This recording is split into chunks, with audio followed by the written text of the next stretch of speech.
다 같이 묵도함으로 수요 예배를 함께 드리겠습니다.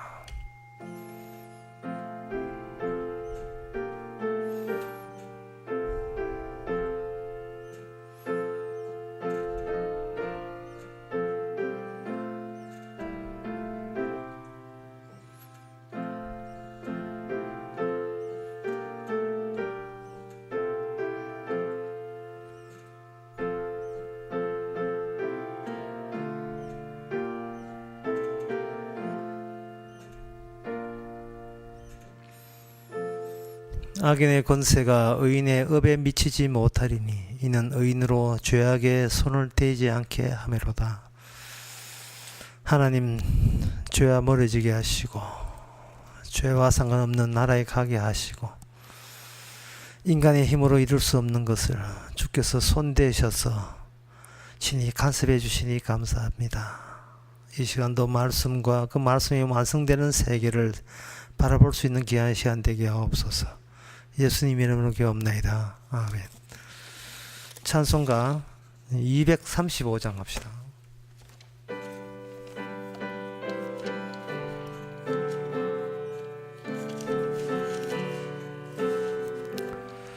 달고 묘한 그 말씀, 생명의 말씀은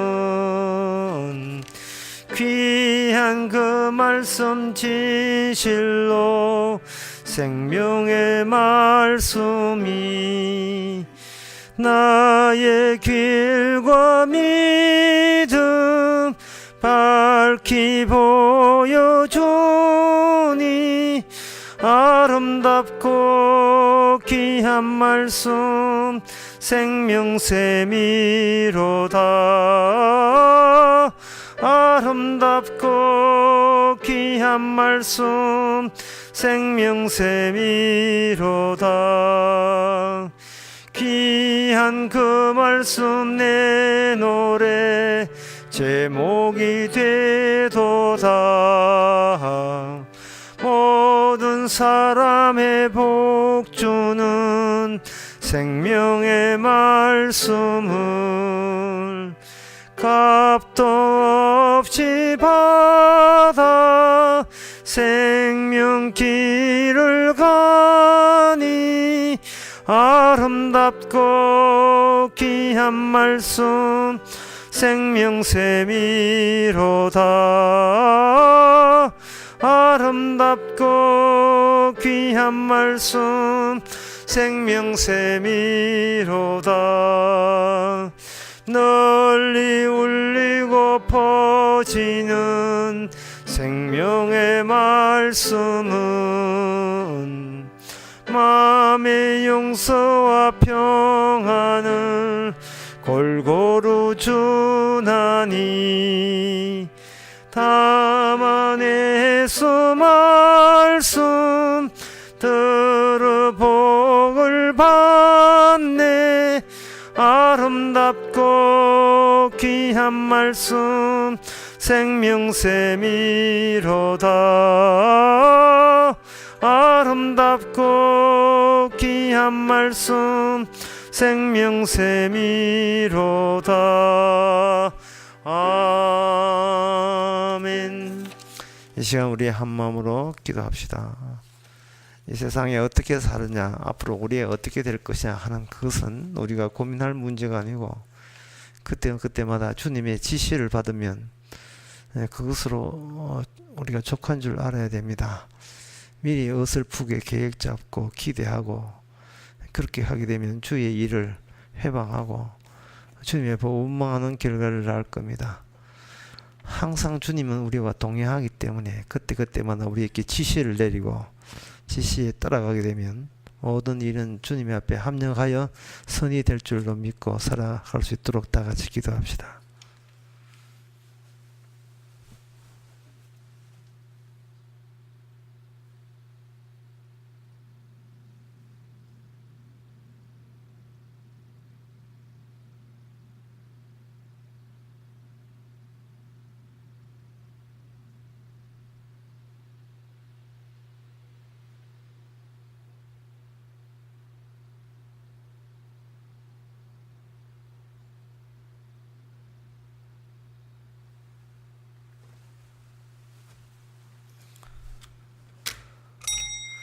하나님 아버지, 어설프게 계획이나 목적을 잡지 않게 하여 주시옵소서. 쓸데없이 부풀어 기대에 가득 찼다가 하나님께 원망할까 두렵습니다. 주께서는 늘 사랑을 베푸시고 은혜를 주시는데도 불구하고 거창한 세상 욕심 때문에 주신 은혜에 감사하지 못할까 염려되오니 늘 주어지는 이 모든 것이 범사에 감사할 수 있도록 그런 마음을 허락해 주시옵소서. 예수님 이름으로 기도합나이다. 아멘.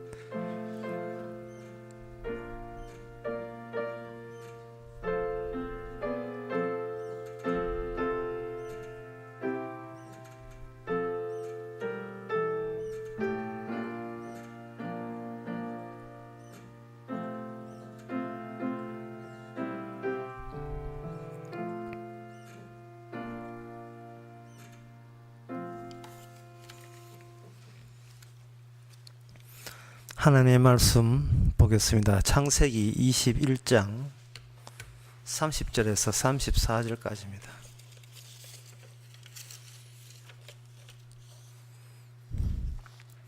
27절부터 보겠습니다. 아브라함이 양과 소를 취하여 아비멜렉에게 주고 두 사람이 서로 언약을 세우니라. 아브라함이 7 암양 새끼를 따로 놓으니 아비멜렉이 아브라함에게 이르되 이 7 암양 새끼를 따로 놓으면 어쩌미뇨. 아브라함이 가로되 너는 내 손에서 이 암양 새끼 7을 받아 내가 이 우물 판 정거를 삼으라 하고 두 사람이 거기서 서로 맹세하였으므로 그곳을 부엘세바라 이름하였더라.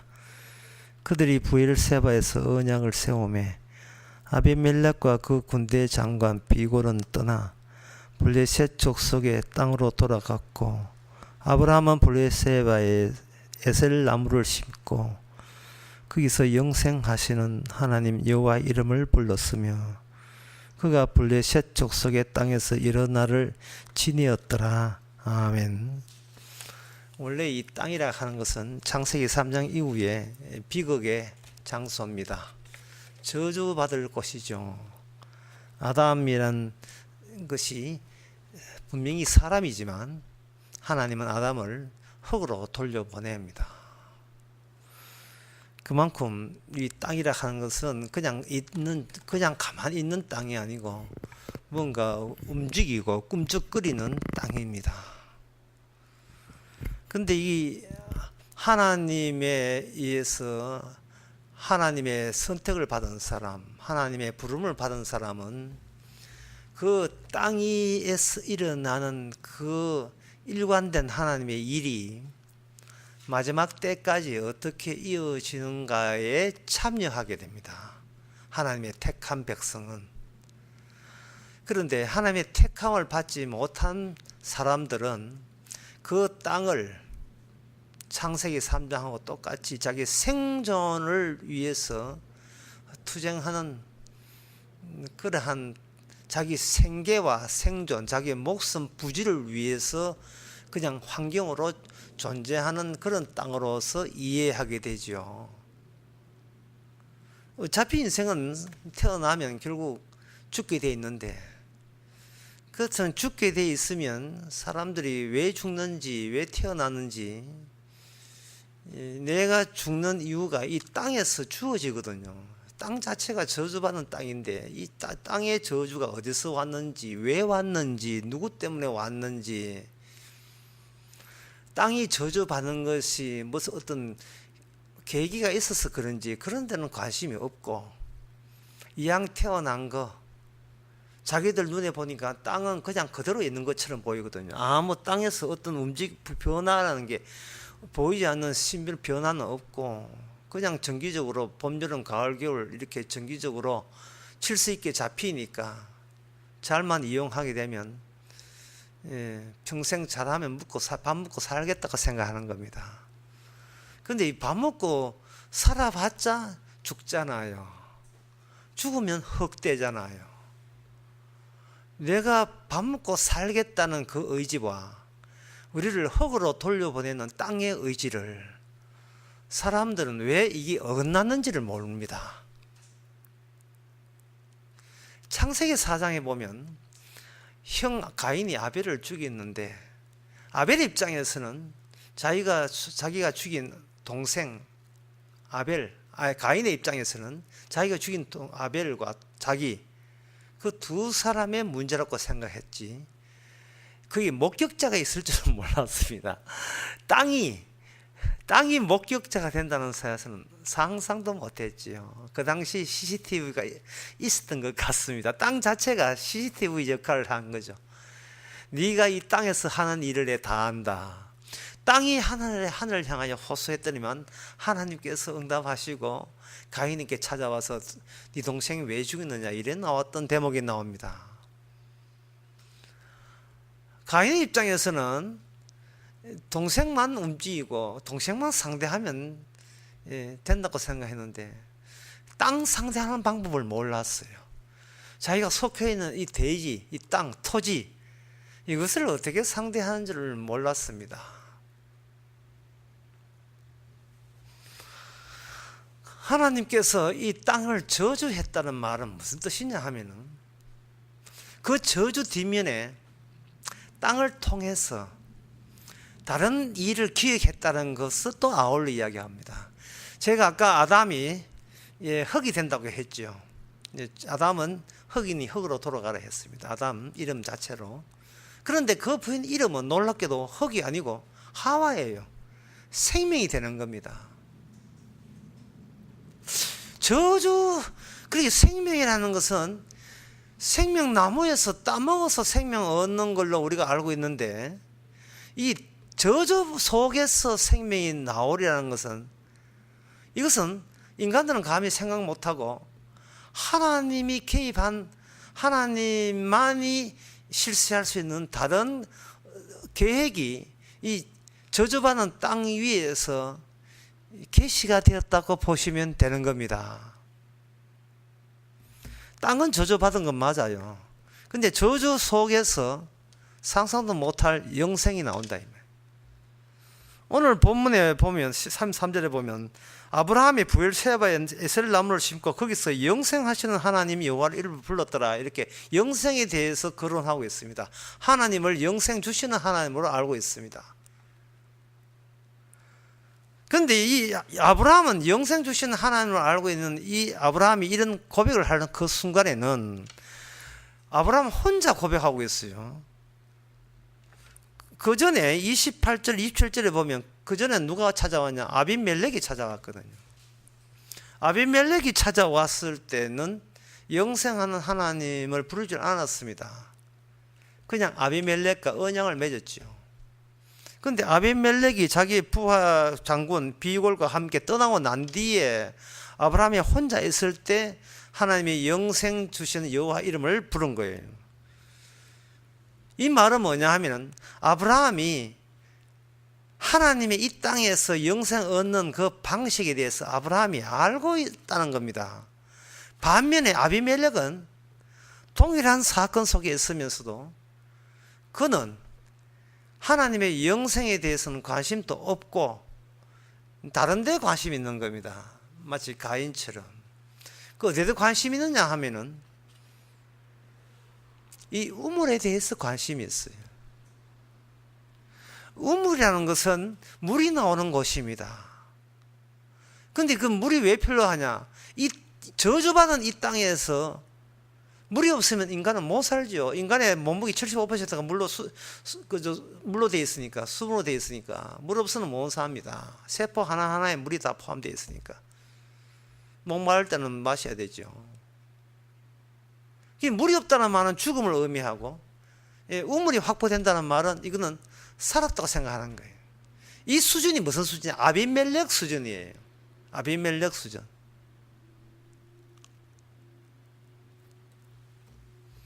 지난 시간에 그 아비멜렉의 그 종들이 아브라함이 파놓은 우물에 와서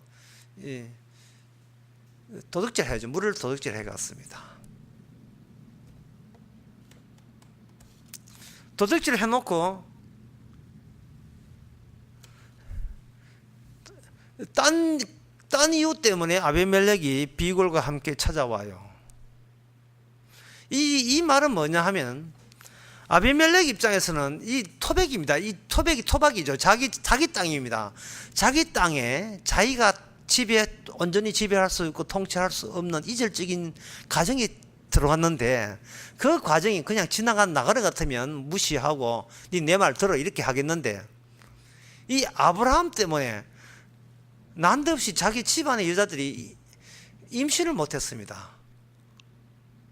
그리고 아비멜렉은 당신 선지자 맞죠? 이래 나온 거예요. 당신 선지자죠.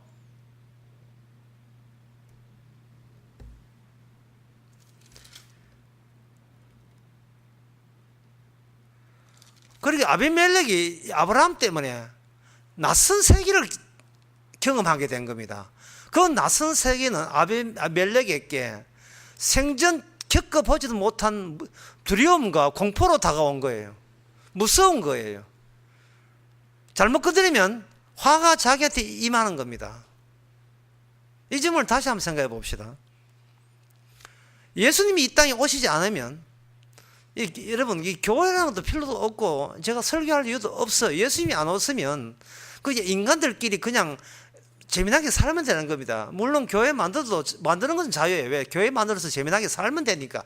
그 친목 단체하고.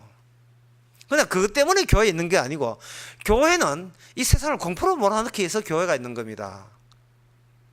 예수 그리스도의 복음이 전파되면 말미암아 이 세상은 이미 마지막 때라서 누구 예우 없이 불심판 대상이 되어버리고 만 겁니다.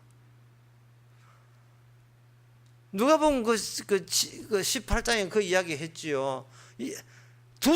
성전에 두 사람이 기도하고 있는데, 두 사람이 하나는 바리새인이고 하나는 죄인이 했다 이 말이죠. 예수님이 거기에 나타나지 아니하면 그냥 성전이라 하는 것은 자기 잘난 체 하는 장소가 되고 말았죠. 예수님이 오지 않았다면 바리새인이 누가 봐도 천국 갈 그 정도로 경건한 사람입니다. 문제는 예수님이 그 현장에 나타난 게 이제 문제가 화학이 되는 겁니다. 더 쉽게 이야기하면 이렇습니다. 교회가 하나님 이야기하면 하면 돼요. 교회가 하나님 이야기하게 되면 이거는 바리새인하고 바리새인을 양산하는 것 똑같아요. 하나님 이야기. 여러분, 우리 하나님 만드시니까 잘 믿읍시다. 하나님 말씀 있죠. 지키고 순종합시다. 그럼 복 받습니다. 아무 문제 없어요. 하나님 믿는 성전 예배당 크게 지으면 돼요. 그런데 거기에 조금이라도 십자가 복음이 전파가 된다면 이건 큰 문제입니다. 하나님만 이야기하면 그 하나님 믿는 놀이동산이 돼요. 친목단체가 됩니다. 여러분 속에 하나님을 섬길 수 있는 잠재력이 있고 착한 생활 할 수 있는 능력이 있습니다. 그걸 발휘해서 우리 살아계신 하나님께, 우리를 지으신 하나님께 영광 돌립시다. 이러면 아무 이 설교가 사람에게 부담을 주지 않아요. 왜? 자기의 선한 걸 끄집어내는 이것도 자기 자랑이 일종이기 때문에. 착한 일을 합시다. 착한 일을 하면 되고 순종하면 되는데, 예수님의 십자가 복음이 전파되어 버리면 여러분 뭘 해도 그 죄가 됩니다. 이래 되거든요. 그래서 그러면 교회가 화학이 돼요. 따라서 교회가 되려면 예수님 십자가 이야기를 하지 말고 하나님 이야기로 일관해야 됩니다. 하나님과 그 앞에서 하나님 바로에 섬깁시다는 행함만 매치시키면 돼요. 그러면 교회는 얼추 장사가 됩니다. 근데 십자가 복음을 전해버리면 그들은 극도로 분노하게 돼 있어요. 아비멜렉이라는 사람이 어느 정도로 평소에 자기 관리에 철저했냐 하는 것은 아브라함을 만남을 통해서 거기에 티가 나버렸어요. 나는 당신의 아내를 취할 뻔했지 취하지는 않았다는 거예요. 그게 얼마나 평소에 자기 관리, 다시 쉽게 말해서 신에게 신을 섬기는 방법, 신에게 화를 안 당하는 방법, 신을 잘 섬기는 방법에 대해서는 이미 나름대로의 자기가 정리되어 있다는 겁니다. 그것은 나쁜 짓 하지 않는 거라는 거예요. 그러나 나쁜 짓까지는 안 했고 나쁜 짓을 할 뻔했는데 거기에 대한 결과는 자기 집안의 여자들이 임신을 못했어요. 자기 집안이 임신을 못한 것과 나쁜 짓을 할 뻔하고가 이게 매치가 안 되는 거예요. 매치가 안 되는 거예요. 나쁜 짓을 했어. 그야말로 타인의 아내를 범했어 했다면 이거는 자기가 기존에 갖고 있던 하나님 섬김에 합치가 되는데, 이게 부합이 되는데, 자기가 생각하는 윤리적 기준에 부합되지 않음에도 불구하고 그 엄청난 재앙이 떨어지니까 이게 연결이 안 되는 거예요. 연결이 안 되니까 아비멜렉은 감을 잡은 거예요. 이 사람은 보통 사람이 아니다. 따라서 이거는 평소에 하던 대로 내 선행으로 이걸 원상 회복시킬 수 없다. 그럼 어떻게 하냐? 이 아브라함은 이 낯선 이방인에게 부탁한 수밖에 없어요. 당신은 선지자입니다. 내가 알고 있는 하나님, 그 이상의 하나님, 내가 알지 못하는 그 이상의 비밀을 홀로 간직하시는 부이니까 이 모든 우리 집안의 여자가 임신을 못한 이것은 내가 해결할 문제가 아니고 당신이 해결할 문제입니다 라고 해서 기도해서 다시 태가 열렸거든요. 이럴 때에 아비멜렉은 아브라함이 누구냐에 관심이 아니라 평소에 하던 대로 내가 이 땅에서 이절적인 사람과 합세하면서 과연 내가 한 번은 저 사람이 내 기도해서 봐줬지만 앞으로도 계속 벌 내릴지 재앙 내릴지 이거 뭐 조치가 있어야 된다. 이래서 지난 시간에 정치적 협상을 나선 겁니다. 우리 서로 바르게 하도록 하자. 전적인 협상을 할 때 아브라함이 바르게 하자는 건 좋은데 당신 종이 내가 판 우물 건드렸다. 그렇게 하니까 아이고 예, 그런 일이 있었군요. 그러면 서로 영토 침범하지 않기. 그러니까 이 아비멜렉 이 사람은 뭐냐 하면은 평소에 아브라함 세계에 오고 싶은 게 아니고 평소에 하던 것대로 줄곧 하고 싶은 거예요. 다만 갑자기 돌발 사태로 낯선 사람이 등장해서 자기의 평소에 살아가는 질서에 뭔가 혼란이 왔으니까 빨리 혼란을 다시 질서로 바꾸기 위해서는 그 눈에 보이는 아브라함과 좋은 관계를 유지하는 것이 자기한테 유리하는 생각을 할 수밖에 없었습니다. 이것은 여기서 이제 아브라함과 협상을 하는데요. 그걸 맹세라고 이해해야죠.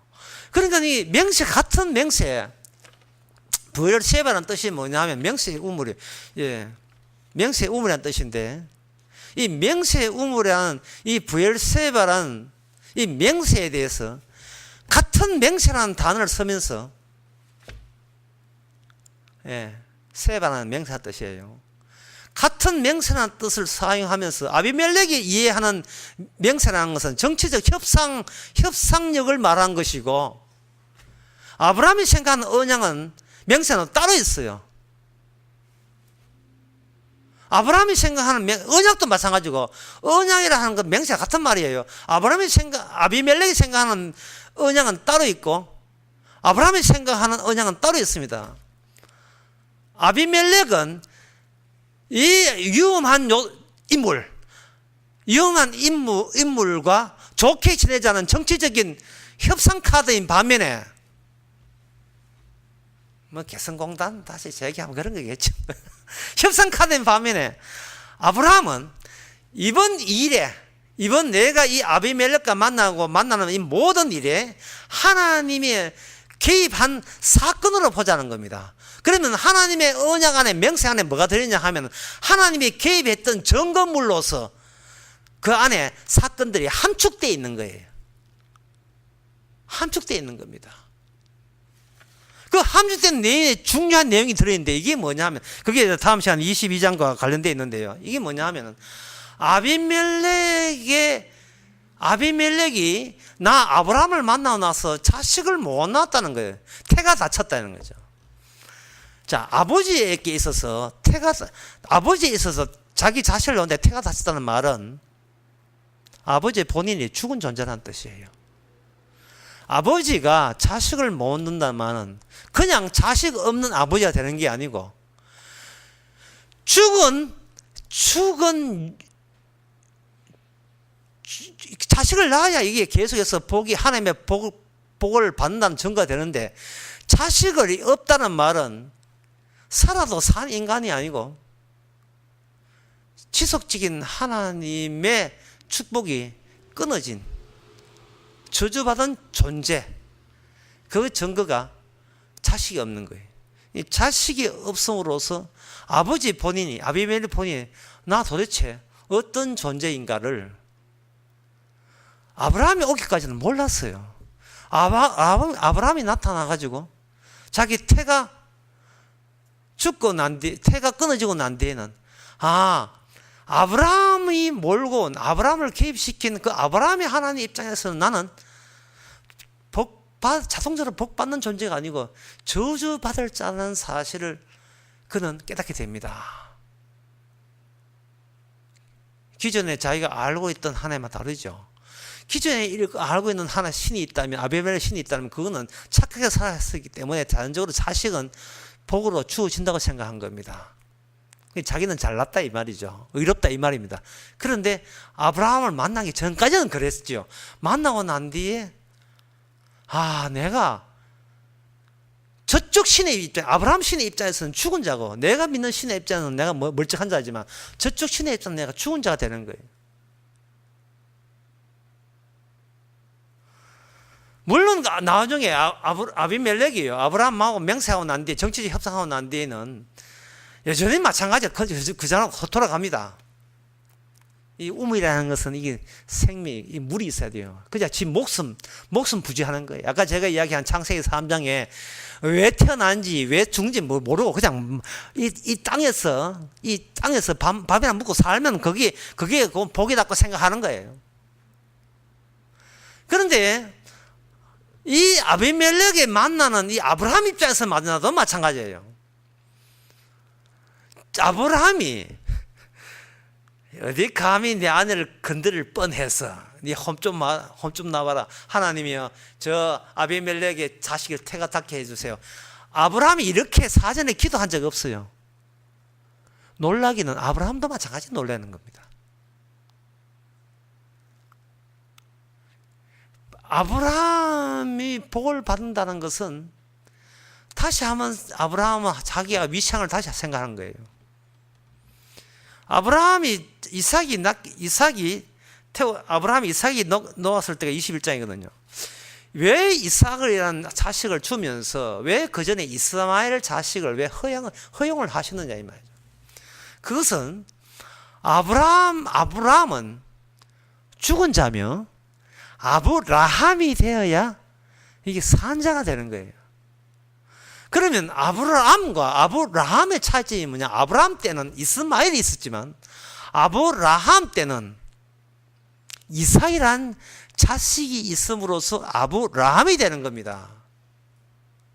내가 이 땅에서, 이 저주받은 땅에서 흙에서 와서 흙으로 돌아갈 수 없는 이런 입장에서 하나님께서 네 죄졌기 때문에, 네 조상이 죄져서 네 죽어라, 이렇게 되어버리면 하나님의 그 다음 계획은, 프로젝트는 없어요. 없는데 아담의 아내 하와가 생명이라며, 생명.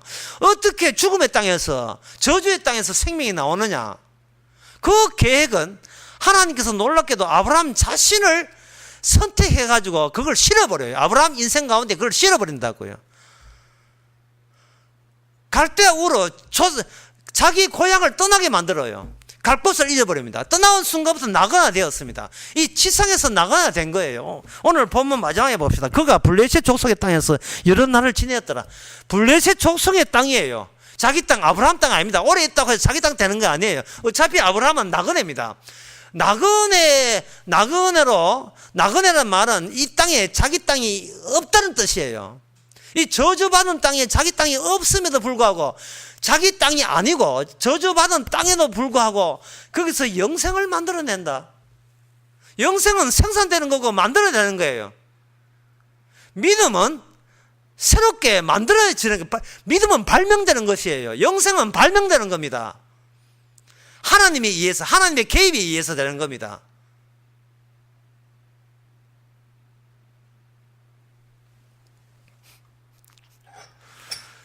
제가 미국 갔을 때 설교를 떡 했더니, 설교는 이제 유튜브에 올라가 있거든요. 유튜브에 동영상 올라가 있으니까 어떤 사람이 불만을 터뜨렸어요. 뭐 내보고 막 사기꾼이라 하는 거예요. 왜 사기꾼인가 이유가 적어 나왔어요.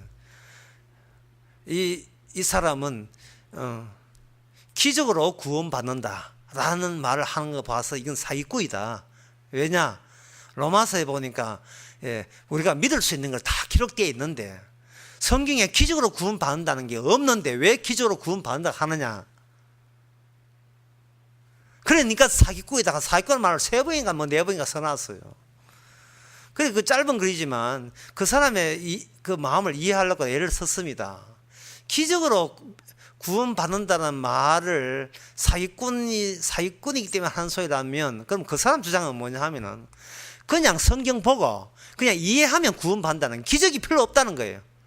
근데 성경 글자 알고 그거 알아먹으면 그러면 믿어서 그 내용 받아들여서 구원받으면 되는데 뭐 때문에 기적이 왜 필요하냐?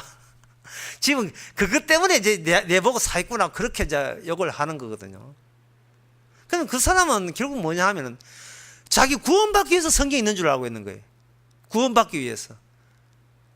그 사람은 아브라함 될 때 약속의 자식을 준다 할 때 아브라함이 약속의 자식을 자기 종 하갈을 통해서 만들어 줬잖아요. 그거는 하나님이 원하는 기적이 아니죠. 자기는 자식 낳을 생산 능력이 있고 자기 아내 사라는 이미 태가 죽었고 그런데 하갈 여종은 생산한 능력이 있으니까 태가 살아있으니까 둘이 동참해서 이스마엘을 낳았다. 그래서 그게 하나님의 은혜다. 무조건 뒤에다가 하나님 은혜 붙이면 되니까 은혜로 하나님 자식이다. 이러면 되는 거예요. 그런데 하나님께서 그 이스마엘을 의도적으로 낳게 하시는 이유가 뭘까요? 바로 우리의 모든 인식 자체가 내 구원 중심으로 내가 살고자 하는 구원 중심으로 하는 이것이 바로 이 땅의 산물이라는 거예요. 다시 말해서 우리는 영생을 어떻게 하면 얻습니까 하기 이전에 우리는 그럴 권리나 그런 자격이 없다는 겁니다. 우리는 저주의 땅에서 태어나 저주 받아서 마땅히 저주 받아야 되고 지옥 가야 마땅한 거예요.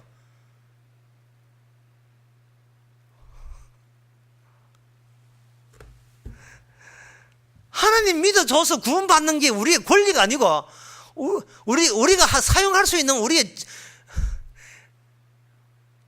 어떤 어드밴티지가 아니에요. 이거는 우리가 활용할 수 있는 옵션이 아니다 이 말이죠. 이미 영생 생명 나면서 쫓겨난 입장에서는 영생을 얻었다 하는 것은 이거는 터무니없는 축복이에요. 달라고 요청할 수 있는 입장이 아닌데도 불구하고 줬다는 말은 영생 얻고 무슨 일이 벌어져도 군소리 하지 말라는 뜻이에요. 몸살 걸리가지고 갯결 긋고 닌결 맞고 해도 할 수 없어요. 예. 영생 얻었으면 뭐 집안이 뭐 어디 불이 나고 서무시장 사지고 다 포장 타도 괜찮아요. 그거 지가 찍은 대통령 안 되고 가지고 직접 대통령 미국 도망가도 괜찮아요. 그거 우리 집안에 우리 혈육에 우리 내 인생에 뒤죽박죽이 돼도 상관없다 이 말입니다. 아까 이야기 계속하게 되면 지금 아브라함이 아비멜을 놀리려고 하는 게 아니 네가 나를 못 알아보다 네 혼나봐라. 지금 저는 그런 개념이 아니고 아브라함이 놀래요. 아브라함이 이건 내가 의도한 벌칙이 아닌데 왜 저 집안에 태가 다치느냐? 그것은 뭐냐? 자식이 없다는 아버지가 죽었다는 뜻이에요. 그러면 내가 이스마엘이 있다는 말은 나는 아브라함 죽은 자예요. 내가 죽은 자단 말이죠. 그러면 내가 산 자는 증거는 뭐냐? 하나님이 개입해야 돼요. 뭐라고? 이삭을 없는 데서 자식을 태어나야 비로소 그 자식 때문에 아버지가 죽은 내가 이 아버지가 산 아버지가 되는 이것이 저주의 땅에서 하나님의 영생 생산하기, 영생 만들기입니다. 이건 정치적 협상이 아니에요. 여기 27절에 보면 아브라함이 양과 소를 취하여 아비멜렉에게 줬잖아. 이게 정치적인 뇌물이에요. 우리 조홍기 저는 받자. 하고 그 뒤에 또 따로 줘요. 그 다음에 언약을 세우고 나는데 아브라함이 7양을 새끼를 따로 떼놓는다고요. 따로 떼놓고 7양의 새끼를 따로 떼놓고 아비멜렉이 그걸 물어요. 아브라함에게 아까 준 소양은 뭐고 또 7암 새끼는 왜 따로 놓습니까? 라고 하니까 아브라함이 너는 내 손에서 이 암양 새끼 7을 받아 이 우물 판 정글을 삼으라 이래 돼 있어요. 이게 뭐냐 하면은 이 땅에서 자기가 저주받는 것도 모르고 그냥 밥 먹고 살고 목숨 부지하면 그게 된다고 여기는 그게 저주죠. 그 모습이 그냥 이 땅에서 밥 먹고 살면 그게 사는 거잖아. 이게 저주예요.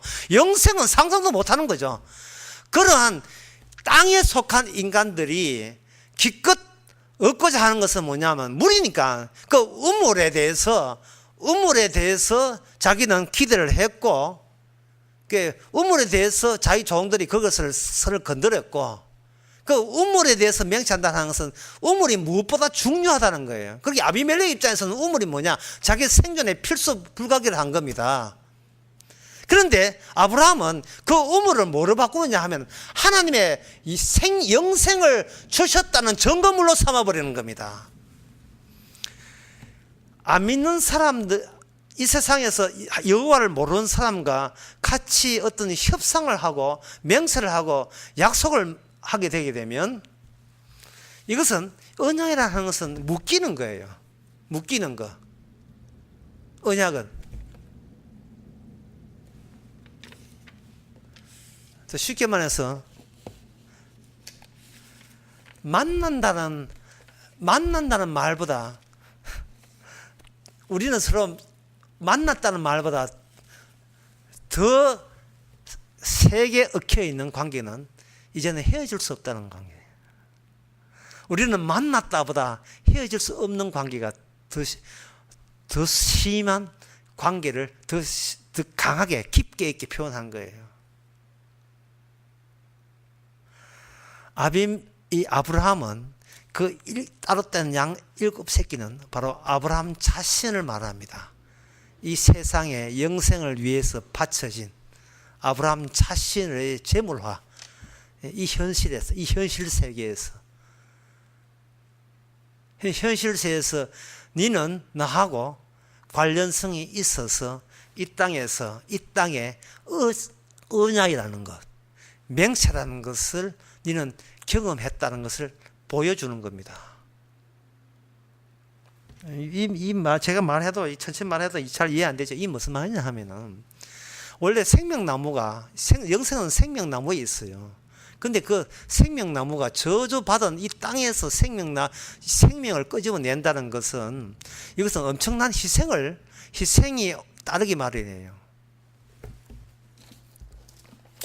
요한복음 8장 56절에 보면, 너희 조상 아브라함은 나의 때에 볼 것을 즐거워하다가 보고 기뻐하였나니라. 아브라함이 예수님과 관련성이 있습니다. 아주 이렇게 더 단독 집서 말해서 예수님이 아브라함 보고 너는 곧 나다 이래 보시면 돼요. 그 시대에 나가 되는 거예요. 그 시대에 세속적인 사람 아비멜렉에게 따로 암양 7새끼 7을 드린다는 것은 이 뭐냐면 이 땅에서 니는 모르지만 이 땅에서 생명 영생이라는 것이 만들어지는 거예요. 너와의 만남을 통해서 희생입니다. 아비멜렉은 아무도 몰라요. 근데 아브라함은 알아요. 아브라함은 지금 아비멜렉과의 언약을 맺어놓고 그걸 오늘 본문 33절에서는 그걸 막아가지고 에셀나무를 심고 거기서 영생하시는 하나님 여호와 이름을 부른 거예요. 아비멜렉이 떠나고 난 뒤에 자기 보디가드 비골 군인과 함께 떠나고 난 뒤에 장군과 떠나고 난 뒤에 그러니까 이게 어긋나는 겁니다. 언약을 맺고 명세를 맺어도 아비멜렉은 아브라함이 나한테 저렇게 선물 준 것은 서로 좋게 지내자는 정치적 타입이구나 라고 생각한 반면에 그래서 아비멜렉은 이제는 아브라함을 통해서 또다시 저주받을 일은 없겠지. 왜? 지가 맹세했으니까. 라고 생각하는 것은 이 땅에서 자기 목숨 부지하는 것만 그걸 목적으로 사는 거예요. 아비멜렉은 어떤 자기의 목적하는 바를 위해서 아브라함과 언약을 맺었고, 아브라함은 본인이 목표예요. 본인이. 누구 목표? 하나님이 본인을 목표로 만든 거예요. 그 아비멜렉은 목표를 가졌고, 지가 예상한 기대한 목표를 아브라함을 통해서 가졌고, 아브라함은 주께서 아브라함을 하나님의 언약 사람으로 만드는 겁니다.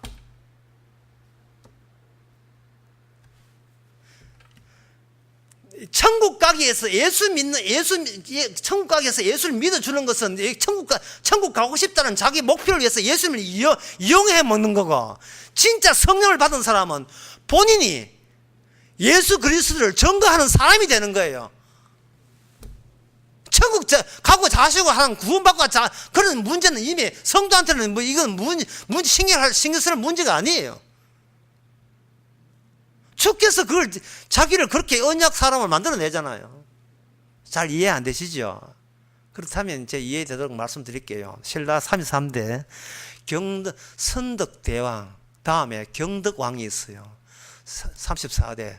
그 경덕왕 때 선덕대왕이 너무 이렇게 통일 신라시를 자기가 잘해놓으니까 종을 하나 만들고 했는데, 이제 중들이 이제 봉덕상가 해서 이제 봉덕사 중들이 종을 만드는데 한번 쳐보니까 깨진 소리가 안 나는 거예요. 그래서 듣기 싫다, 임금이 막 화를 냈어요. 주지 불러가지고 종은 네 종소리 못 듣겠다, 이제 짜증난다. 종 제대로 만들어 봐라. 돈이 없습니다. 돈이 시주를 받든지 해가지고 제대로 한번 만들어 봐 하고, 이제 경덕왕이 봉덕사 주지하고 이렇게 시켰어요. 그 중대 나가서 시주를 받는데, 하루는 가난한 사람의 집에 가니까 시주하러 가있길래, 시주할 거 없습니다. 그럼 어떻게 하느냐? 내 하나 드리겠습니다. 여러분 지금 이 이야기하면 얘는 무슨 이야기냐 아시겠죠? 애 하나를 바쳤어요. 아이고 중이 이게 안 됩니다. 아닙니다. 계시를 받았는데 이 애는 부처님을 위해서 받아야 될 애이다 해가지고 어째서 받아가지고 걔를 종 만드는데 속에다 집어넣고 만들었더니만 종 소리가 얼마나 청한가 좋은지 경덕왕이 막 만족하는 거예요. 근데 문제는 칠 때마다 에밀레 우는 소리가 들렸다는 거예요. 종 안에 아이가 들어있는 게, 애의 목숨이 들어있는 겁니다. 바로 하나님께서 이 저주받은 땅에서, 오늘 이게 에밀레가 은혜 받아야 되는지 모르겠어요. 하나님께서 이 저주받은 땅에서 생명을 얻기 위해서는 하나님의 이 사건으로 개입해야 되고, 그 개입된 것이, 함축된 것이 언약이고, 그 언약에 대해서 아비멜렉은 언약을 맺어놓고 체결을 해놓고 무슨 뜻인지는 모르는 거예요. 마치 바리새인과 사두개인들이 예수님을 죽여놨는데, 그들이 언약에 참여했는데, 가룟 유다가 예수를 팔아먹어서 예수님이 잡혀 죽게 됐는데, 그래서 생긴 게 새 언약이고 내 피와 내 살인데, 그런 짓을 한 인간들은 그렇게 해서 자기 땅에서 그냥 밥이나 먹고 살면 그게 복인 줄 알고, 주님은 죽어야 그게 영생이고, 이 사실을 아브라함 때 미리 그 사실을 알려주는 겁니다. 언약 맺어 나온가 언약에 대한 개념이 달라요. 어긋납니다. 아비멜렉과 그리고 아브라함은 이것을 영생으로 본 거예요. 영생의 생선으로 본 겁니다. 내가 영생을 가지는 것이 아니고 영생하는 작업에 내가 하나의 재료가 되는 거예요. 그 재료가 된다는 이 사건의 일관성은 어디까지 이어지느냐? 요한복음 8장 56절에 보니까 이게 어디까지 이어지느냐? 바로 아브라함이 예수님 보기를 원했다가 보고 기뻐했는데 신약 성경까지 계속 가는 거예요. 그 영생을 얻었다는 증거가 이사야 26장 18절 19절에 나옵니다. 우리가 잉태하여 고통할지라도 낳은 것은 바람 같아서 태에 구원을 베푸지 못하였고, 우리가 잉태하여 자식 낳아야 바람같이 헛방만 놓는다. 19절에 보면 그러나 주의 죽은 자들이 살아나고, 바로 육에서 나온 자식은 다 헛방이지만 주께서 오시면 죽은 자들이 무덤에서 다시 살아난다는 거예요. 이게 바로 하나님의 언약입니다. 이게 맹세예요. 아브라함 자신이 제물이 되어서 그 시대, 아브라함 시대에 아브라함은 언약의 중심으로서 그 시대에 등장한 겁니다. 그 땅은 블레셋 땅이에요. 남은 땅이에요. 저주받은 땅이에요. 하지만 저주받은 땅에서 하나님이 개입하셨는데 아브라함이 희생이 되었어. 아브라함이 가진 것을 저쪽에 줌으로써 희생이 되었어. 주께서는 아브라함 중심으로 그 시대에 아브라함 언약을 이루어 나갈 때 그 결과는 뭐냐? 바로 상상도 못한, 아담도 따먹지 못한 영생이라는 것. 영생 주시는 하나님의 일관성. 이것이 아브라함은 이 본문을 통해서 우리에게 알려주고 있습니다. 기도하겠습니다. 하나님 아버지, 주의 성도들이 지 살고 싶은 꿍꿍이 때문에 예수님 하나님 부르지 말고 주께서 먼저 우리를 생명 영생을 주었다는 사실을 저희들이 깨닫게 하옵소서. 예수님의 이름으로 기도합나이다. 아멘. 찬송가 162장 합시다.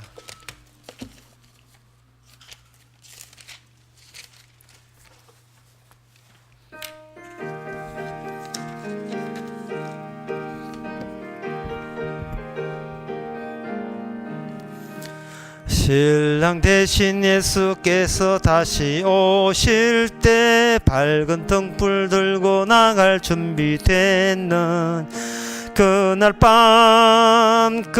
밤에 주님 맞을 등불이 준비됐느냐.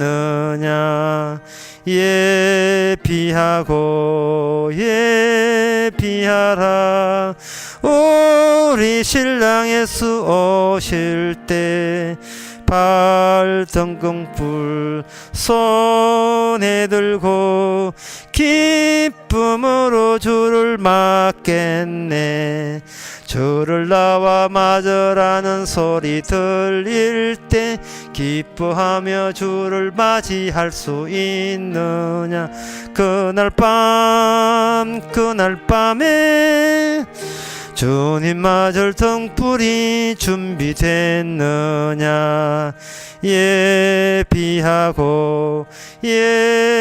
예비하라 우리 신랑 예수 오실 때 밝은 등불 손에 들고 기쁨으로 주를 받겠네.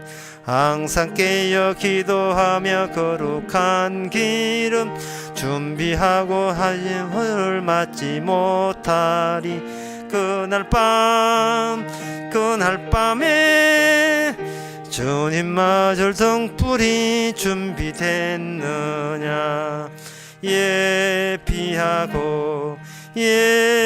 예비하라 우리 신랑 예수 오실 때 밝은 등불 손에 들고 기쁨으로 주를 받겠네. 그날 밤에 영화로운 혼인 자리에 기뻐하며 할렐루야 찬송 부르리. 그날 밤에 주님 맞을 등불이 준비됐느냐. 예비하라